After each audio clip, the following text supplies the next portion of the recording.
And he should be the one who's emceeing. Oh, look who I engaged with now. Here we go. Let the festivities begin. So, I need some help because, as you kids know, I am approaching and right in the midst of middle age, which means that, Alavaya,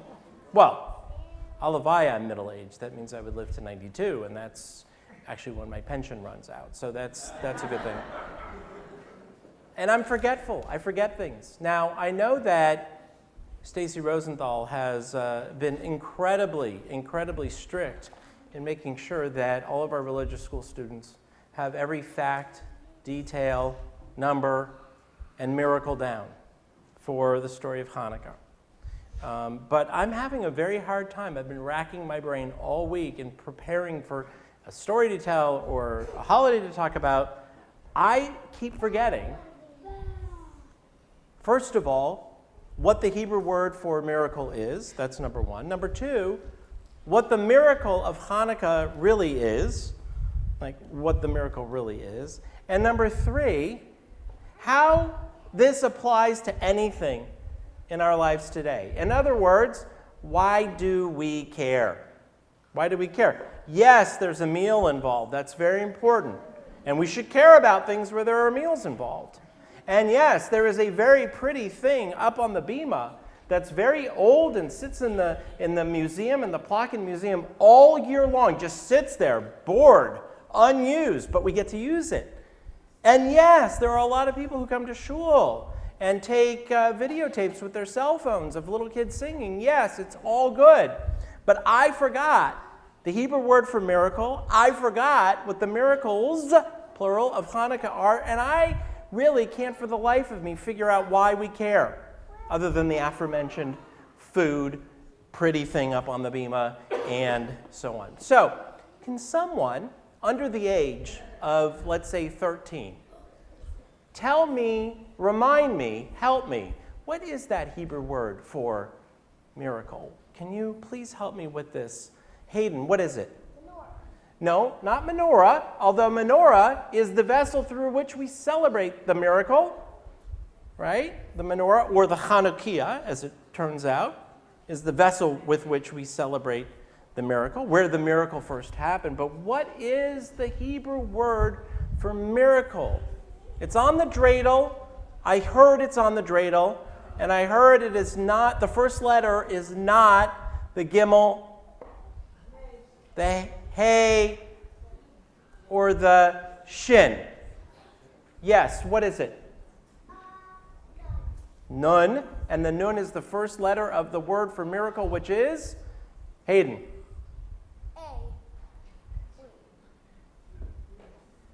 All right, I got to go to my go-to Pardes kid. When in doubt, go to a Pardes student. Yes. Nace. Nace. Yes. So we now know what the Hebrew word for miracle is. It's nace. No one in this room, if ever asked that question again, should sit with a blank stare, my friends. Repeat after me. Nace. Nace. All right, now we know what a miracle in Hebrew means. Now, there were some miracles in the story of Hanukkah that I need help. If you are under the age of bar and bat mitzvah, please help me. Remind me in my middle age brain neurological cognitive delay. Remind me, oh, you think I'm kidding, but I'm not. As the days get shorter and shorter, so does my capacity to remember things. Give me a miracle from the story of Hanukkah. Now, what oil are you speaking of, my dear?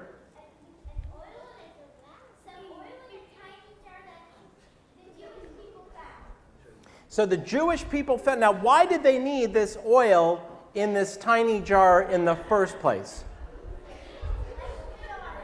They needed to light the menorah because of why?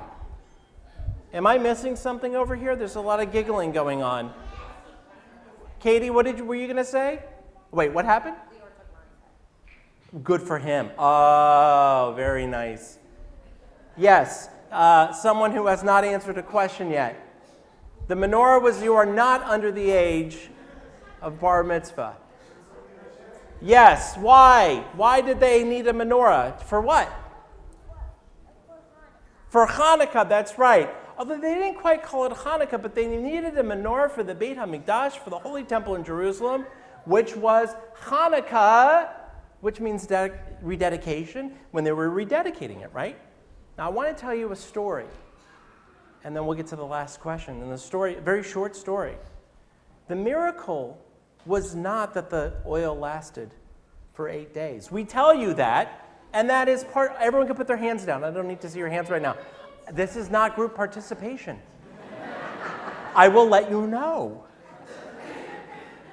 Hayden, you're my man. I'm gonna tell, you know the answer to my story that I haven't told yet? Oh, the mensch on the bench. Well, let me tell you. Mensch on a bench told me this is different. The miracle was not, yes, the miracle was that the oil lasted for 8 days. But the real miracle, and this is such a Jewish thing, was that they found the cruse or the jar of oil in the first place. You see, the Syrians, the Greek Syrians, had completely trashed the Holy Temple.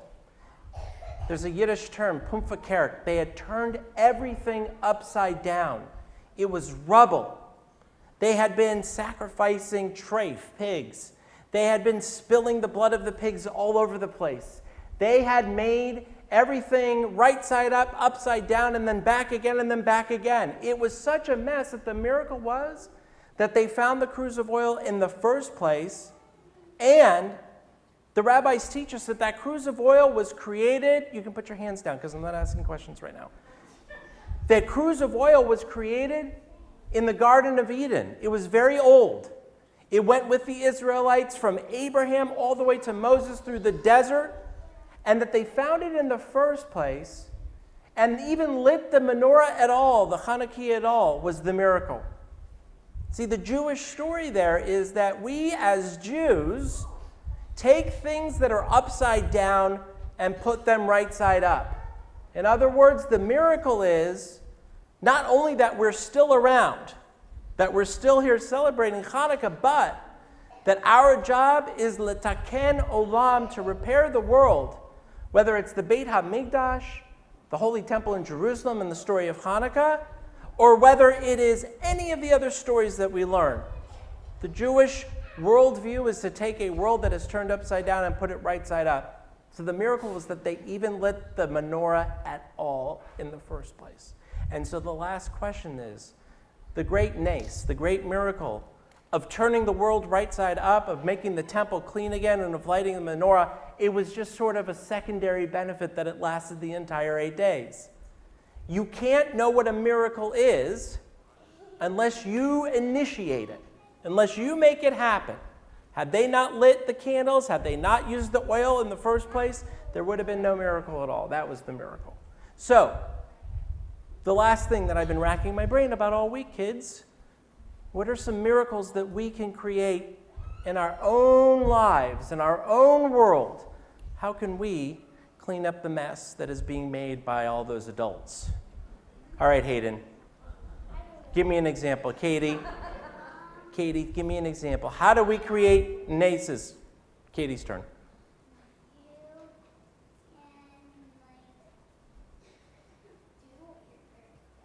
Do what your parents say. That is definitely would be a miracle. Right? Okay, so one of the things that we can do is we can do what our parents teach us to do, but tell me some more examples of miracles that we can create in our own lives and in our own world. Aviv. By cleaning up the earth, we can create miracles. We have got to clean up the earth. The earth is an utter and complete mess. There is schmutz in the sky, in the air, in the water. There is schmutz everywhere, and guess who created that schmutz? We did. And so it's our job to clean it up. That is definitely a miracle. Wouldn't it be a miracle to be able to say, not only is it a blue sky, but it's a blue sky without all kinds of schmutz floating around? Wouldn't that be awesome? Yes. What's another miracle? Love people. In a world where the rabbis teach us sometimes we're like 50-50 50% of the people hate each other and 50% of the people love each other. Our job as Jews, the miracle that we create, is to tip that scale in favor of love. I don't know if you guys watch the news or see what's going on in the world. The world is a mess. Sometimes I don't know if we're 50-50. Our job as Jews is to create the miracle by being the miracle and bringing love and tipping the scales in favor of justice and love and kindness. One more. Don't waste water. Don't waste resources. Don't waste money. Don't be wasteful. In a country where all we do is consume and buy and consume and buy more and consume more, save a little. Save a little for the next generation and for our kids and our grandkids. That would be a miracle. And I saw one other hand up because I want to answer one more. Yes? Do your homework. What else? Keep things clean. That's right.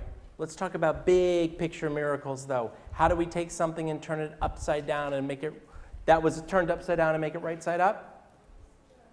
Give me one more, Nace. Donna, you get the last one because you're an awesome teacher. The Maccabees fought for religion of freedom for all people. That's right. The Maccabees fought for religious freedom for all people. Yes, it was about the Jews. The Maccabees fought for the Jews to have freedom, to be liberated, and to be free to practice their religion in the way in which they chose to practice it. By practicing Judaism, they said, no harm is being done to anyone. We are doing this in service of God. We are doing this to fulfill mitzvot, and we are doing this to love our neighbors as ourselves.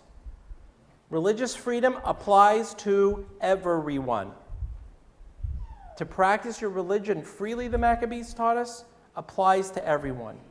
And I'm not going there, but I'm going to go there this far and to say that anyone who doesn't understand that, doesn't agree with that, or thinks that there are certain religions who are not entitled to practice their religion freely, openly, in an open and free society, whether it's the United States and Israel, for example, has no business being someone who speaks on behalf of democracy and freedom. That's what the Maccabees taught us. It means you got to use your mouth, and you got to use sometimes, unfortunately, your might. But if we remember, not by might and not by power, this is in the Haftorah tomorrow morning from Micah, not by might, but not by power, but by Spirit, by God's Spirit, shall we find peace. So I want to thank you for participating, guys, because I feel much better now. My memory has been brought back. My slipping memory, it's a miracle in and of itself, has been brought back.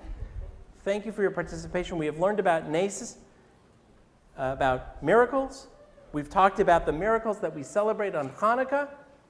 And we've talked about the ways in which we can take a world that looks and feels sometimes like it's upside down and bring it right side up, make it right side up. And I thank you because I don't think I could have figured that out all on my own. In fact, I'm pretty sure I couldn't. Shabbat Shalom and Chag Sameach.